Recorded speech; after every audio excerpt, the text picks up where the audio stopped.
Okay, y'all, we are back for season 2 of Interview with the Vampire, episode 1. I am absolutely enthralled, obsessed, like in love with this show. Everything about it. I love the Southern Gothic. I love the gay romance of it. I also love the vampiric elements of it. It chef's kiss. Episode 1 starts off with us seeing that Louis and Claudia are now in Europe and they are pretty much trekking the land during and after the fallout of World War II. What you kind of get from the initial episode is that there is tension between Louis and Claudia. And Louis knows it. And Louis knows why there's tension. And it's like he doesn't want to say it because then he'll have to admit that he's wrong and he have to admit where he fucked up because he did not hold up his end of the bargain when it came to killing Lestat. And I feel as if we as the audience knew he wouldn't do that. And we also didn't want him to do that. At the end of season 1, when Lestat is, bleeding out on the floor, and Claudia's like, we have to burn him. And we see where he ends up putting his hand around Claudia's neck, saying no. And so now that they are in Europe, on this trip that they had planned, anticipating that their life without Lestat would be the beginning of greatness, and they struggling.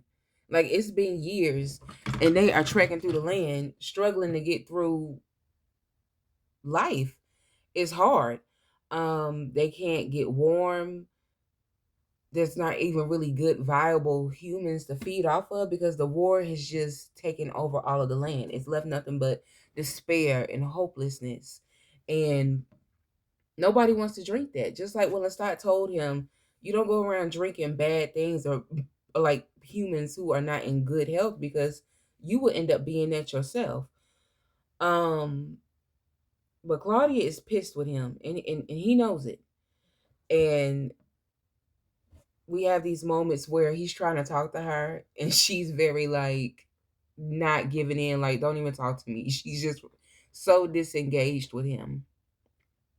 Um, we also see that during this time, Claudia and Louis, but especially Claudia, she's really kind of become a halfway polyglot to be able to speak all of these languages and be able to maneuver. And they end up getting to this hideout where I'm assuming it's for people who have survived the war, average day, everyday civilians. And so they get in there, they meet this couple, and of course, they say that Louis is, I forgot what he said his name was, but I think he went ahead and said Louis, and Claudia goes by Mary, his child. He shows a picture of his sister Grace saying that it was his wife. And as they've been there, I'm assuming, I don't know if it's one day or a few days, but as they've been there, the husband, well, the man, he's kind of like letting Louis know, like, you should be a lot older than what you're saying you are just based off of this picture. He believes that Louis is AWOL, not knowing that no, Louis is a vampire. And so the woman that he's with, you can tell she kind of takes on the job of finding food for everybody. She kind of like takes on the mother role. Claudia ends up going to play with some of the kids, because she's supposed to be acting like she's a child. And I believe she ends up finding another pathway. Yeah, she ends up going outside where she ends up encountering this like um zombie like vampire. Never seen, he's obviously a vampire, but she's never seen him like that. So going back to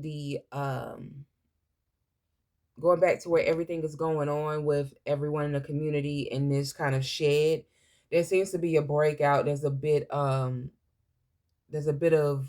contention going on, and we find out that it's because the woman who let them in, she looks like she has bite marks on her neck. And I believe they're in Romania right now. And those cultures, like they say, it's an old culture, country with old customs.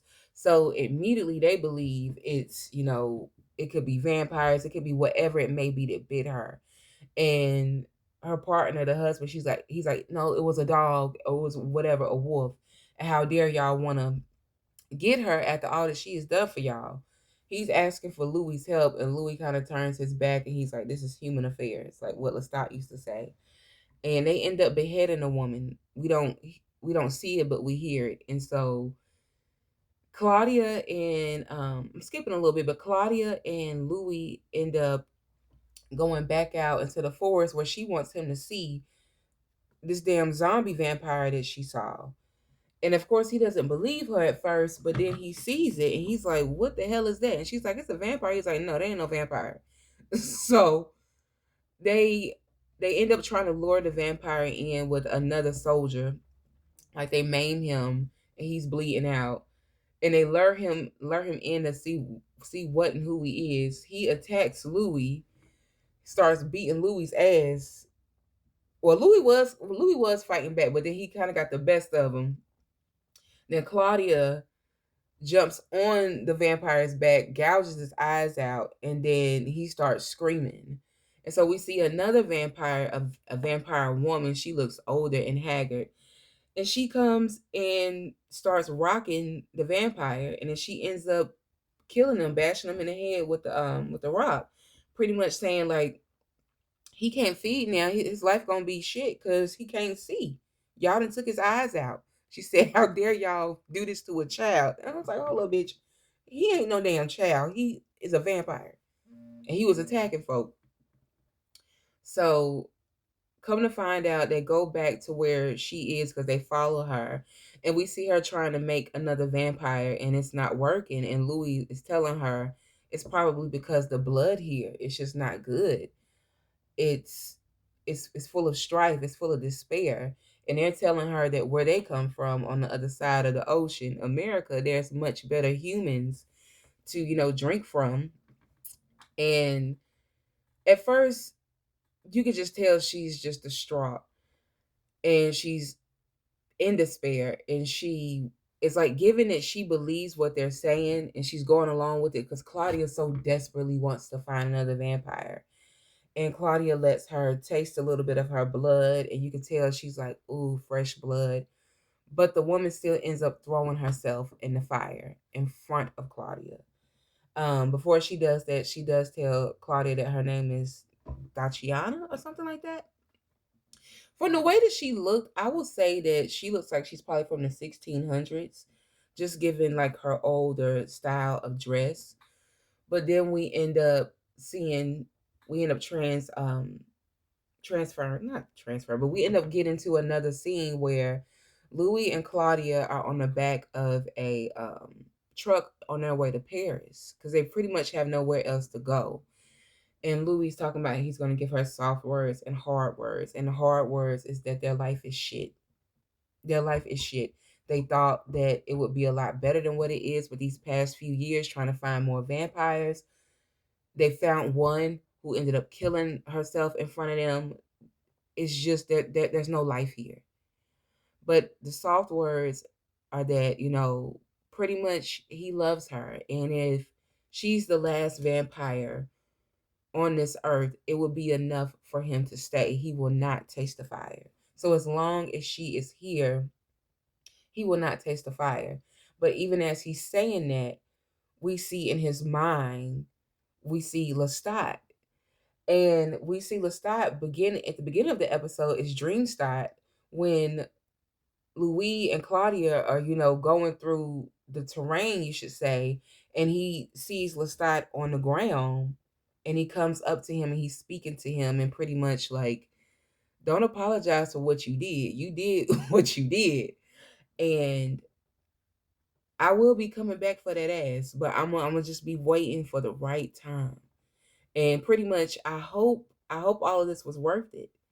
And he's like, it is, I do everything I do for Claudia. And it's like he's trying to, we as the audience see that Louis is fed up. Louis does not want to be here. He wants to go home. And even Claudia is upset about that. Like, home, like, you really want to go back to New Orleans?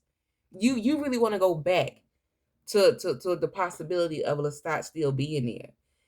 And so as we've always seen, this pull, this tug and pull between Louis and his want and his love and his desire to be there for Claudia and Lestat. In real time with Daniel and Armand and Louis, we see already that Armand is already trying to control the narrative. He's already trying to push the envelope and control things. And I believe that Daniel is picking up on it. You know, he's not just this docile damsel in distress. But one thing that I wanted to point out is that on both first episodes for season 1 and season 2, we hear Louis kind of have this soliloquy, this monologue expressing himself in a very vulnerable way, and it always ties back to Lestat. Episode 1 of season 1, the monologue when he was like, he let this man get to him, and now his roots are in him. And now season 2, he's trying to apologize to Claudia, but also reassure her that he's here with her every step of the way. But also he still has Lestat with him every step of the way as well.